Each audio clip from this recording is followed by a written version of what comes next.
এই দিনের আমার বাংলাদেশ শ্রমিক কল্যাণ ফেডারেশন মেহনতি শ্রমিকদের সংগঠন বাংলাদেশ শ্রমিক কল্যাণ ফেডারেশনের মহানগর কেন্দ্রীয় নেতৃবৃন্দ আজকের এই মঞ্চে উপবিষ্ট সামনের শ্রমিক ভাইরা আসসালামু আলাইকুম ওয়া রাহমাতুল্লাহি ওয়া বারাকাতুহু।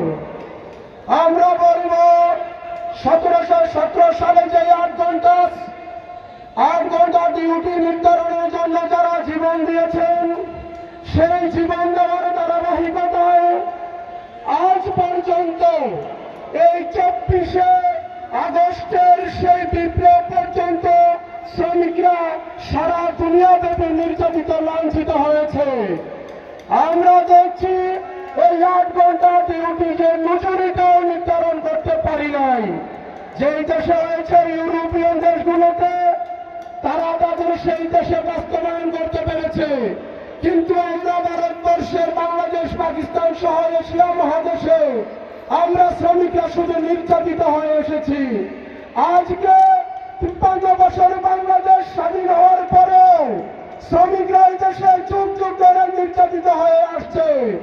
এই শ্রমিকদেরকে ব্যবহার করে অসাধু নেতৃবৃন্দ এই দেশে যারা তৈরি হয়েছে, তারা আমাদের শ্রমিকদের মাথার উপর পা দিয়ে টাকার পাহাড় গড়িয়েছে। এই দেশে শ্রমিকদের ঘামের রক্ত হয়েছে, তাদের সেই মায়াটুকু লাগেনি। আমরা 24শে এই স্বাধীনতার পরেও দেখেছি বাংলাদেশের পরিবহন খাতে চাঁদাবাজি বন্ধ হয়নি, এখনো কনস্ট্রাকশন জগতের চাঁদাবাজি বন্ধ হয়নি। রিক্সা, অটো বাংলাদেশে মনে করেছিলাম এই 24শে আগস্টের পরে বুঝি স্বাধীন হয়েছি, চাঁদাবাজি বন্ধ হবে, সন্ত্রাসী বন্ধ হবে, কিন্তু তা হয়নি। আমরা হুঁশিয়ার করে দিতে চাই এই বাংলার শ্রমিক জনতা, আমরা আবারও 24 করব। আপনারা চাঁদাবাজি বন্ধ করুন। ইজারার নামে এই বিভিন্ন টার্মিনাল, বাজার, গ্রামে, উপজেলা ইজারার নামে যে চাঁদাবাজি শুরু করেছেন, সেই চাঁদাবাজি বন্ধ করুন।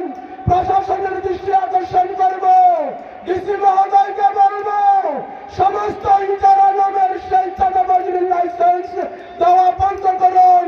সিটি কর্পোরেশনকে বলবো এই চাঁদাবাজি ইজারার লাইসেন্স দেওয়া বন্ধ করুন, যেন আমার শ্রমিকদের উপরে এই টাকার খরচ না পড়ে।